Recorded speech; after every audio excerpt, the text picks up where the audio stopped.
France as a superpower, for the country, for the nation, for the president to use this incident and then to rub it in and to broadcast images that are derogatory, demeaning of our Prophet ﷺ in large billboards across the country, taking the largest buildings of the city and then portraying those images 24/7, reprinting those cartoons, making a criminal act to criticize the publication of those cartoons. To merely express anger becomes a critical act. To come and shut down over 70 masajid, as what happened in France. To have a lockdown on so many charities because they are not towing the party line. They're not accepting this crackdown. So the secret police are coming in and arresting people for verbally criticizing the tactics. Please spare me this double standards. This is not about freedom of speech, not at all. Freedom of speech applies when a minority speaks to the majority.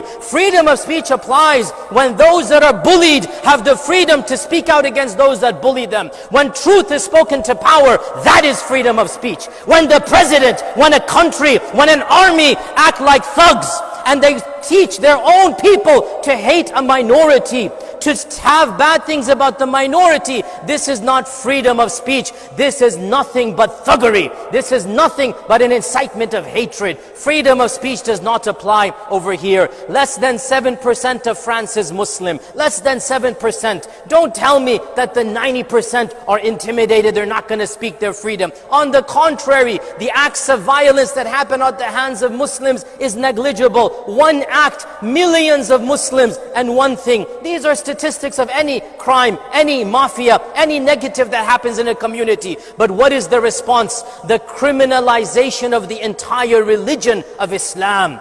The criminalization of any type of criticism of government policies. And subhanallah, France, who are you to lecture us about the freedom? Who are you to tell us about the crimes of one man? Have you not looked at your own crimes? Have you not looked at your own colonial past? Have you not seen the brutal occupation of Algeria for over 100 years? Millions of people were killed. Not one teacher. Millions of people were killed. Innocent women and children slaughtered. Rape was rampant. Anybody that objected, they were tied on a car and with a handcuff and they were dragged through the streets of Algeria until they died. They set up concentration camps way before Hitler. Don't come and tell us about freedom when you yourselves have not embodied that freedom. You get angry at the murder of one man, and yes, that should not have happened, but you do not look at what you yourselves are doing to an entire population. Millions of people in your own lands who carried the same passports, third, fourth, fifth generation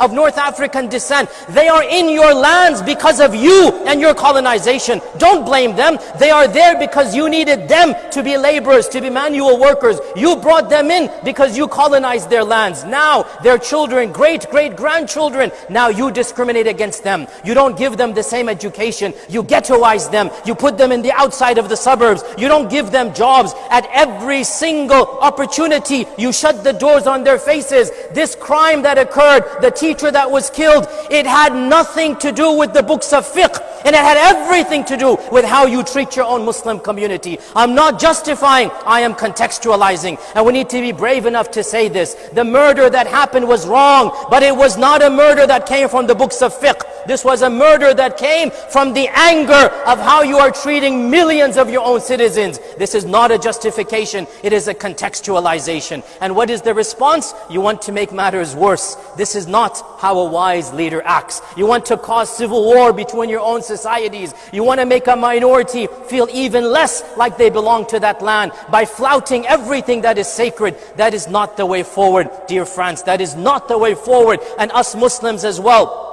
we have to be very careful. This is a bait. They want more incidents to happen. Realize, dear Muslims, it is a tactic. And I speak of France, but this is the reality across the world, across the Western world. They are